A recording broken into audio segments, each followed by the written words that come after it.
Olá pessoal, hoje nós vamos falar sobre a anatomia palpatória do quadril. Primeiramente, vamos falar sobre a osteologia, ou seja, os ossos que formam o quadril. Esse é o osso do quadril. O osso do quadril ele é formado pela fusão do ilho, do isquio e do pubis, que na puberdade então se unem e formam o osso do quadril. Algumas estruturas importantes então nesse osso do quadril. No ilho nós temos lá uma crista chamada de crista ilíaca, que é o ponto mais alto desse osso. Na extremidade anterior da crista ilíaca, nós temos uma projeção óssea chamada de espinha ilíaca antero-superior. Inferiormente à espinha ilíaca antero-superior, nós temos aqui a localização da espinha ilíaca antero-inferior. Já na extremidade posterior da crista ilíaca, nós temos a espinha ilíaca póstero-superior e inferiormente a ela, a espinha ilíaca póstero-inferior.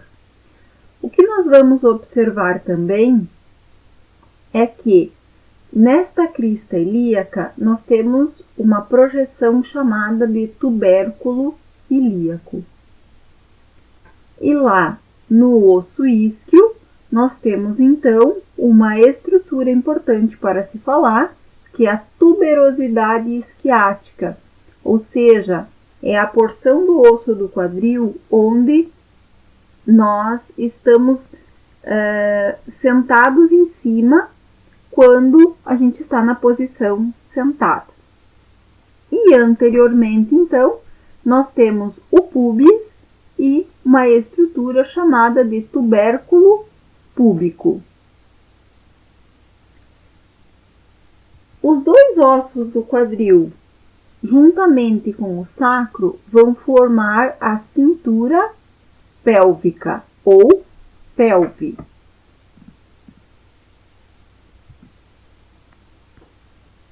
Na coxa, nós temos um osso chamado de fêmur. O fêmur ele possui estruturas importantes para palpação e para o diagnóstico das queixas dos nossos pacientes. Observem que o fêmur ele possui uma estrutura chamada de trocânter maior do fêmur. Quando a gente vem para essa imagem, conseguimos observar que o trocânter maior do fêmur ele é recoberto por uma bursa e que muitas vezes os pacientes eles vêm com queixa de dor nesta região, onde nós vamos chamar de bursite, ou seja, de inflamação na bursa que recobre o fêmur, mais especificamente que recobre o trocânter maior do fêmur. Aqui nós temos então a palpação destas estruturas ósseas. Nesta primeira imagem, nós temos a palpação da crista ilíaca. A crista ilíaca ela pode ser palpada com o paciente em decúbito lateral ou ainda pode ser realizada a palpação com o paciente em pé. Nessa primeira imagem aí, o paciente então está em decúbito lateral, deixando o membro superior do lado testado cair sobre a maca. E aí nós conseguimos palpar a crista ilíaca exatamente no ponto mais alto do osso do quadril.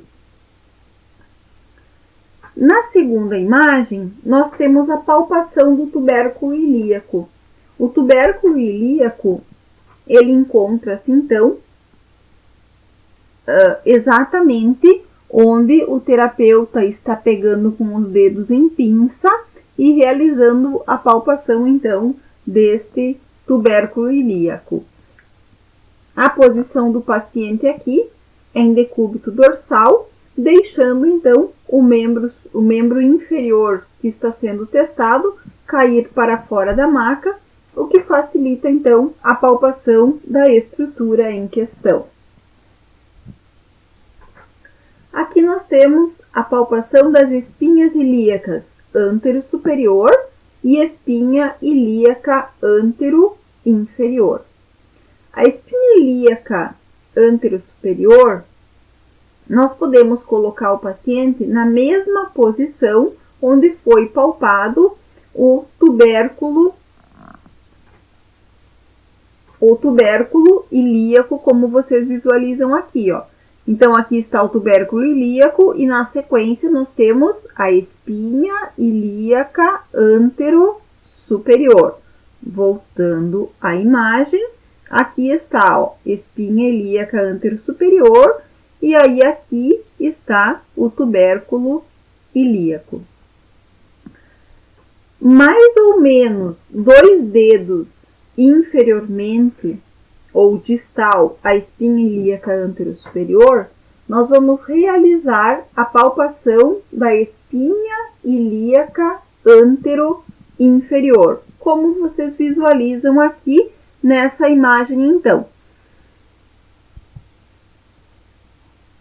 Já na extremidade posterior desta crista ilíaca, nós temos a espinha ilíaca póstero-superior, como vocês visualizam aqui. Essa espinha ilíaca, ela pode ser palpada com o paciente em decúbito lateral, mas também nós podemos colocar o paciente sentado ou em pé para facilitar, então, a palpação. A espinha ilíaca póstero-superior, ela é localizada exatamente ao fundo das fossetas, ou seja, das covas ou das covinhas que nós visualizamos aqui nessa imagem. Então, localizada posteriormente. Deve-se percorrer, então, as cristas ilíacas posteriormente e inferiormente até chegar a essas fossetas ou até chegar à localização, então, da espinha ilíaca póstero-superior. Essa fosseta, ela é situada, então, diante da articulação sacro-ilíaca, ou seja, entre o osso sacro e o osso ilíaco. Inferiormente à espinha ilíaca póstero-superior, mais ou menos 3 dedos abaixo, nós vamos encontrar, então, a espinha ilíaca póstero-inferior, que, então, corresponde à junção entre a margem lateral do sacro e o osso ilíaco. É mais fácil a realização da palpação, então, dessa estrutura, solicitando para o paciente que fique em decúbito ventral, e aí isso nos facilita, então, a palpação da espinha ilíaca póstero-inferior. A palpação do tubérculo púbico consiste, então, na parte medial do ramo horizontal do pubis. Então, a gente vai localizar o osso pubis e ele vai estar, então, na parte medial do ramo horizontal, próximo à sínfise púbica. Então, mais ou menos aqui, nós temos a articulação dos 2 ossos púbicos, né? Do osso do quadril do lado direito e do lado esquerdo, formando a sínfise púbica. E aí, então, nessa região, nós vamos palpar os tubérculos púbicos. Essas 2 imagens, elas consistem na palpação da tuberosidade isquiática. A tuberosidade isquiática, ela pode ser palpada através da identificação do terço médio da prega glútea e aí, então, realizar a palpação dessa projeção óssea. Ela tem um formato oval com uma grossa extremidade póstero-superior e normalmente, então, nós sentamos sobre esta estrutura. Então, posso colocar o paciente em decúbito lateral, solicitar para ele uma flexão do quadril, o que vai fazer com que essa estrutura ela se projete mais e facilite a palpação. Ou ainda, podemos colocar o paciente em decúbito ventral e a partir do decúbito ventral, identificando a prega infraglútea, conseguimos então realizar a palpação da estrutura em questão. Aqui nós temos a palpação do trocânter maior do fêmur, onde vocês podem observar que essa palpação ela pode ser realizada em decúbito lateral, assim como ela pode ser realizada em decúbito dorsal, como a gente vê nessa imagem aqui. Em decúbito lateral, quando esse paciente ele deixa o membro inferior que está sendo testado cair sobre a maca, faz com que ocorra uma saliência na lateral do quadril. E essa saliência ela está relacionada ao trocânter maior do fêmur. Já em decúbito dorsal, nós podemos solicitar que o paciente ele deixe o membro inferior cair para fora da maca, né? Ou seja, a perna cair para fora da maca, em uma abdução do quadril, e nós vamos identificar, como vocês veem aqui, uma depressão causada por essa abdução do quadril. E essa depressão aqui consiste no trocânter maior do fêmur. Vamos falar então sobre a anatomia palpatória dos tecidos moles que estão envolvidos no quadril.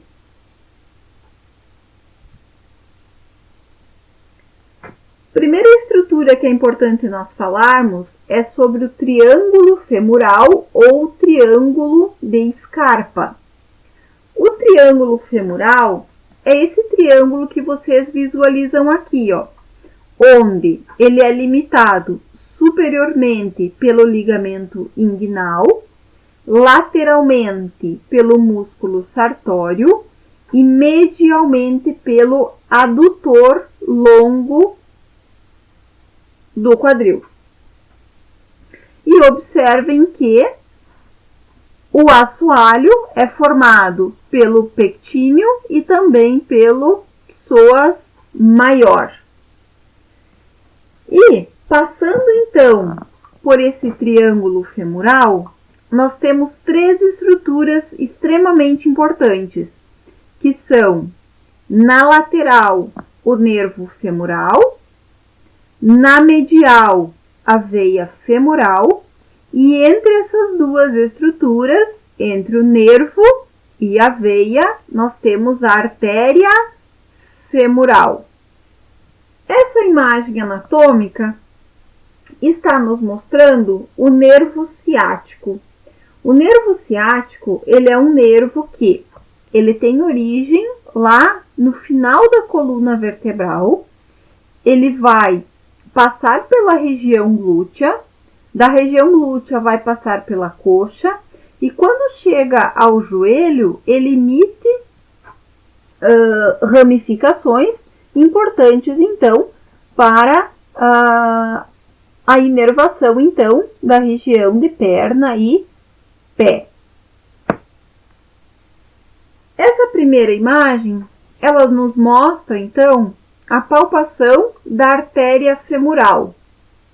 A artéria femoral, ela fica, então, entre a espinha ilíaca anterosuperior e o tubérculo púbico. E nós vamos, então, através dos dedos, né, das digitais dos dedos, sentir a pulsação, então, da artéria femoral, exatamente nessa região aí do triângulo femoral. O nervo femoral, nós podemos, então, deslocar os dedos lateralmente em direção ao músculo sartório e, então, sentir que essa estrutura, ela é uma estrutura roliça e que roda abaixo dos nossos dedos. Nos facilita a palpação se nós colocarmos esse membro inferior em posição de flexão e extensão, porque irrita o nervo.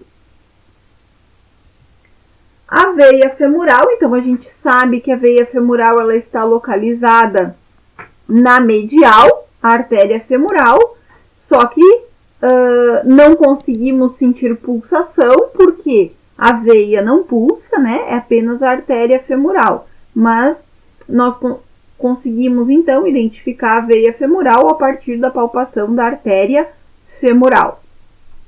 E o ligamento inguinal, ele consiste em um ligamento que está localizado entre a espinha ilíaca anterosuperior e o tubérculo púbico, formado então pela margem inferior do músculo oblíquo externo do abdômen e consiste então no teto desse triângulo femoral ou no limite superior do triângulo femoral.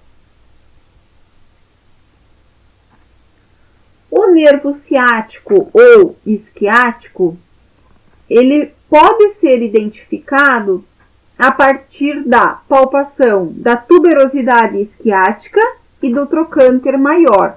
De que forma?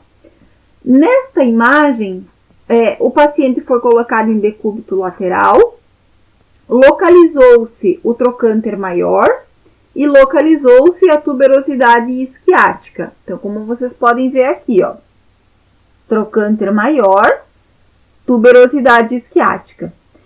E nós traçamos uma linha imaginária entre essas duas referências anatômicas. O meio dessa linha imaginária consiste no local onde nós vamos palpar o nervo ciático. Então, nós temos esses dois pontos ósseos aí de referência e a meia distância entre esses dois pontos é o local onde vai estar localizado o nervo ciático.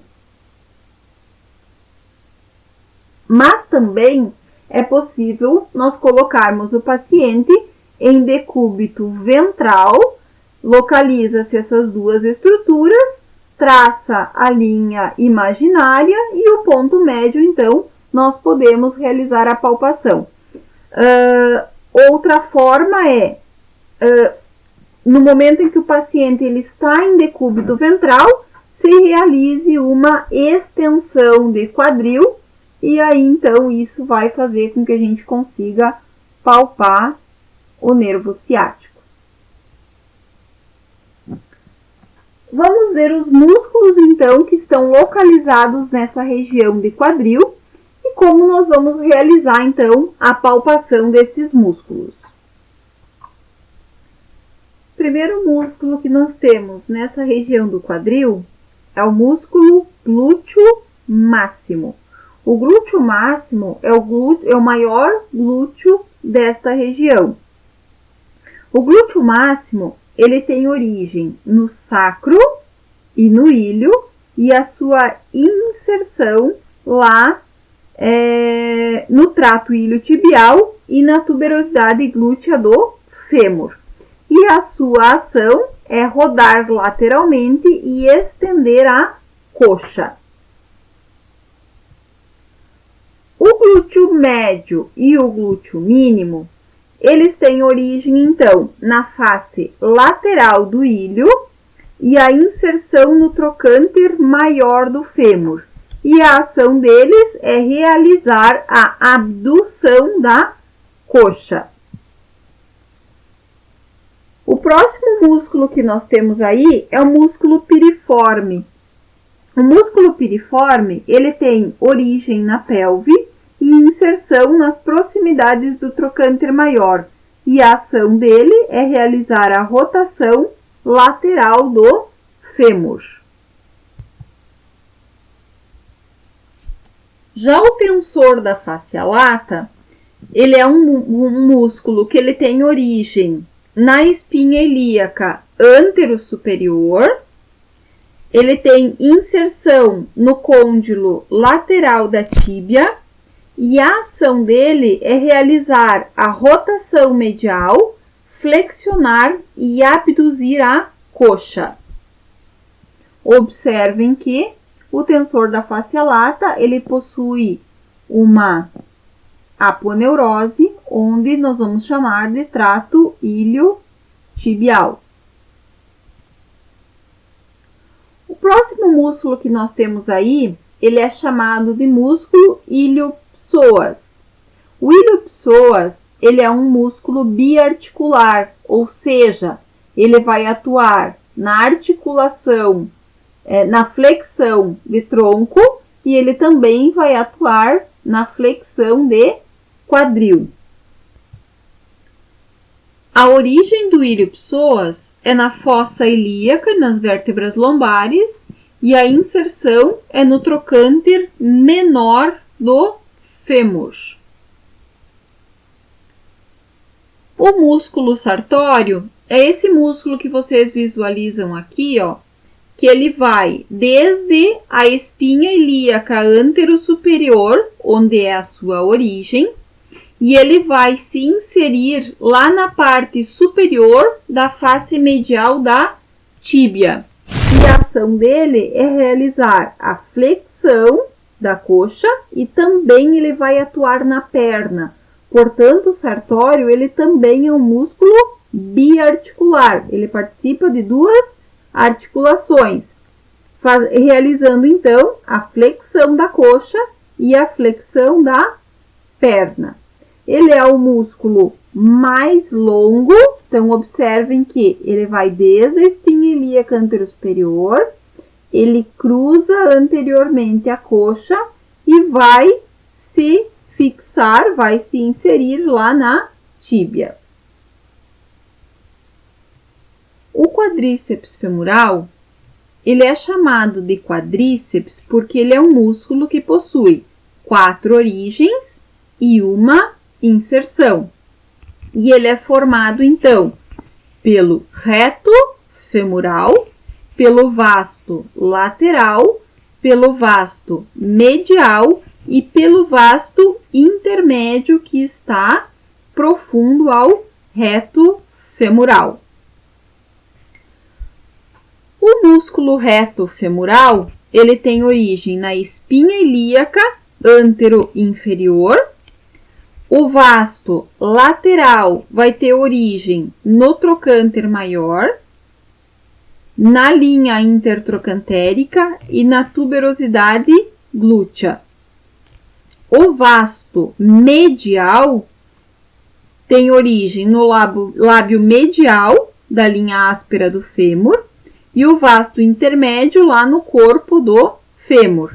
E todos eles, então, vão se juntar em um tendão e vão se fixar lá na patela, que através do ligamento patelar vão se inserir na tuberosidade da tíbia. Outro músculo que nós temos aí e está na loja medial da coxa é chamado de adutor longo. O músculo adutor longo, como o nome mesmo diz, ele vai realizar a adução da coxa. Mas além da adução, ele também participa da flexão da coxa. E ele tem origem no púbis e a inserção no fêmur. Essa imagem nos mostra a palpação do músculo glúteo máximo. Como será feita essa palpação? O paciente em decúbito ventral, o terapeuta vai pegar os dedos em pinça, ou seja, polegar e indicador em pinça, e solicitar ao paciente que realize uma extensão do quadril com o joelho em flexão, resistindo então esse movimento de extensão do quadril logo acima do joelho na região posterior. E, consequentemente, o músculo glúteo máximo vai se contrair e facilitar a palpação do músculo em questão. O glúteo médio e o glúteo mínimo, glúteo médio e glúteo mínimo, um fica profundo e outro superficial. Então, nós temos lá o glúteo médio e abaixo do glúteo médio nós temos o glúteo mínimo. Os dois têm mesma origem, mesma inserção e mesma ação. Como que nós vamos realizar a palpação desses músculos? O paciente será colocado em decúbito lateral. O membro que está voltado para a maca, ele fica em leve flexão de quadril e flexão de joelho, para acomodação do paciente. E solicitamos para o paciente, então, que ele realize uma abdução do quadril.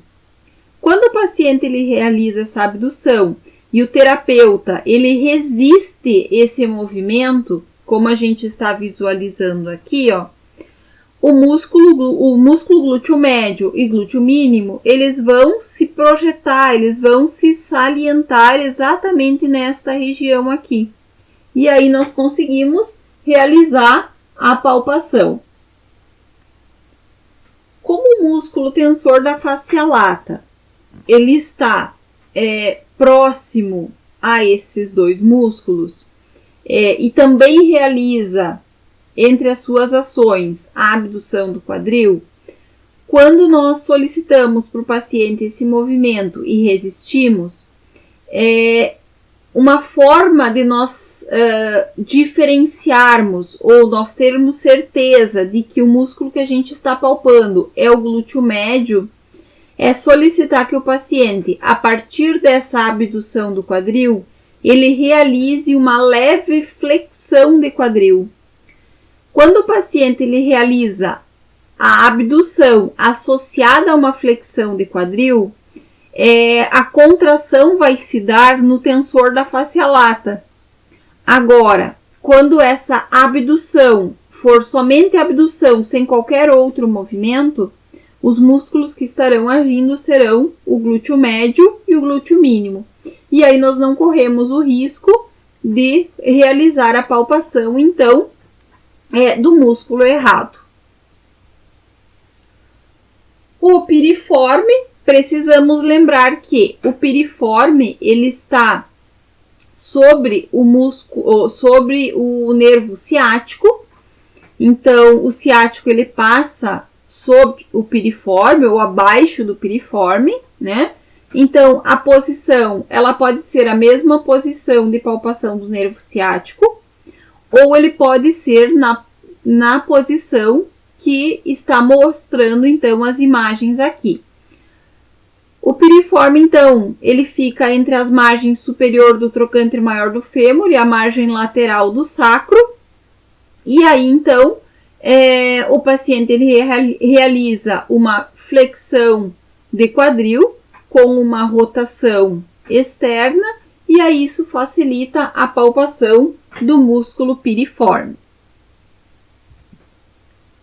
Próximo músculo que nós temos aí, então, é o tensor da face lata, onde ele pode ser palpado, como eu falei para vocês anteriormente, com o paciente em decúbito lateral, solicitando uma abdução do quadril com uma flexão de quadril, e aí a gente vai conseguir realizar a palpação, até mesmo para diferenciar do músculo glúteo médio e glúteo mínimo. Mas também podemos colocar o paciente em decúbito dorsal, como vocês visualizam aqui, e solicitar para o paciente que realize, então, uma flexão do quadril e uma abdução, e o terapeuta vai fazer, então, uma resistência com relação a esse movimento. E aí vocês observam que o tensor da face lata, ele vai se projetar, ele vai se salientar exatamente nesta região lateral do quadril.